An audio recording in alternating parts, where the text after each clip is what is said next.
এই ভিডিওতে দেখানো এবং বোঝানোর চেষ্টা করছি ফ্লোটার সুইচ কি এবং এটা কিভাবে কাজ করে।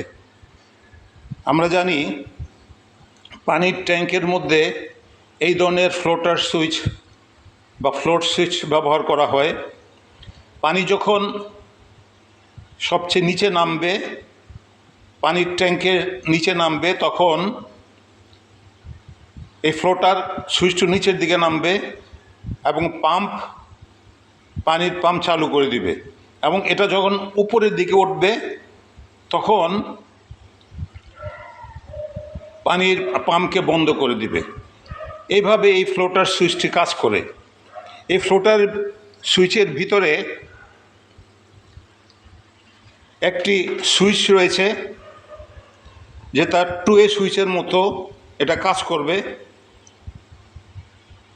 এই 2A সুইচটি, এই ফ্লোটার সুইচের ভিতরে যে সুইচটি থাকে এটাকে বলে লিমিট সুইচ।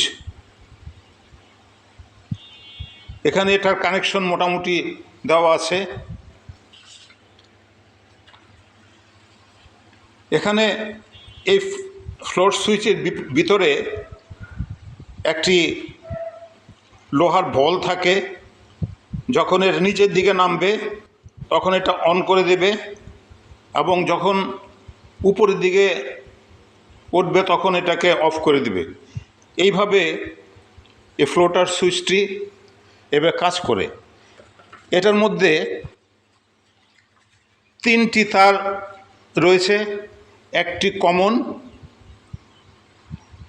কমন তার থাকবে, আরেকটি তার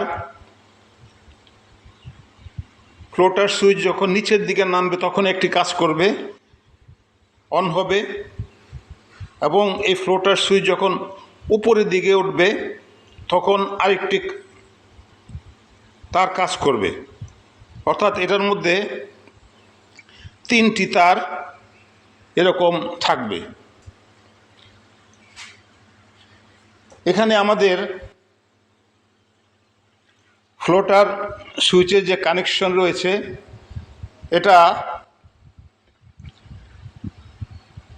5, 6, 7 নিচের ট্যাঙ্কের 3টি পয়েন্টে লাগবে, এবং 8, 9, 10 বাকি 3টি পয়েন্টে এই 3টি তার কানেকশন হবে। ধন্যবাদ ভিডিওটি দেখার জন্য।